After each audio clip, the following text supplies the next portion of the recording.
Hello বন্ধুরা, সৌমিরূপা daily লাইফের নতুন আরেকটি দিনের নতুন গল্প নিয়ে তোমাদের সামনে চলে এসেছি। হ্যাঁ, আজকের গল্পটা হচ্ছে আমের ফলসি নিয়ে। জানো তো, আমাদের উঠোনে একটা আম গাছ আছে, আর এই আম গাছে প্রচুর আম হয়েছে, কিন্তু এই আমগুলো যেন এবছর গাছে থাকতেই চাইছে না। সমস্ত আমই ঝরে ঝরে পড়ে যাচ্ছে, কোনো রকম ঝড় হাওয়া কিছুই লাগছে না, এমনিই যেন পড়ে যায়। সকালবেলা ঘুম থেকে উঠে উঠোন একদম বিছিয়ে থাকে এই আমগুলো পড়ে।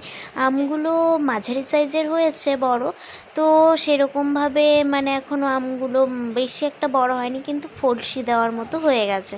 তো তার জন্য এই আমগুলোকে কিন্তু ভালো করে আমি এগুলোকে কুড়িয়ে নিয়েছি, আর নিয়ে ভালো করে পরিষ্কার করে জল দিয়ে ধুয়ে নিয়েছি। আর এবার এই আমগুলোকে কেটে আমি ফলসি দেবো। তো চলো আমগুলো ভালোভাবে কেটে নেওয়া যাক।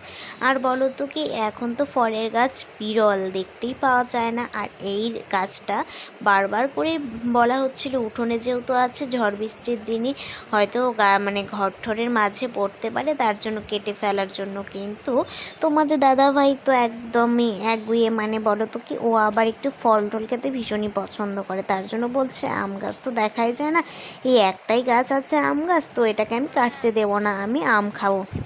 তো যাই হোক, আর আমাদের ঘরের ছাদের থেকে আম তো বসে বসে হাত দিয়ে পেরে পেরে খাওয়া যায়। আর আমগুলো কিন্তু এই কাঁচা অবস্থায় ভীষণই টক, কিন্তু পেকে গেলে একদমই মিষ্টি হয়ে যায়, খেতেও বেশ ভালো লাগে। আমি তো 2 বছর থেকে খাচ্ছি, বেশ ভালো লাগে। তো দেখো, গল্প করতে করতে এই দিকটাতে আমার আমগুলো কাটা হয়ে গেছে, আর এখানে এখন আমি তেল আর হলুদ মাখিয়ে নিচ্ছি। তেল আর হলুদ মাখিয়ে আমের ফলসি রোদ্রে দিলে নাকি আমের ফলসিগুলো অনেক বছর বা অনেক দিন পর্যন্ত ভালো থাকে, এতে কোনো রকম পোকা নাকি ধরে না। তো এই যে আমের ফলসিটা আমি কেটে নিলাম, সেটাই তোমাদের সাথে আজকে শেয়ার করার ছিল। আর তোমাদের ভিডিওটা কেমন লেগেছে অবশ্যই কিন্তু কমেন্ট করে জানাবে। আর ভিডিওটা যদি তোমাদের ভালো লাগে অবশ্যই একটা লাইক আর কমেন্ট করে দিও। তো চলো, আজকের মতো টাটা। আবারও গল্প নিয়ে চলে আসবো অন্য একটি দিনে, নতুন আরেকটি গল্প নিয়ে। তো ততক্ষণ পর্যন্ত তোমরা অবশ্যই ভালো থাকবে, সুস্থ থাকবে। চলো, টাটা।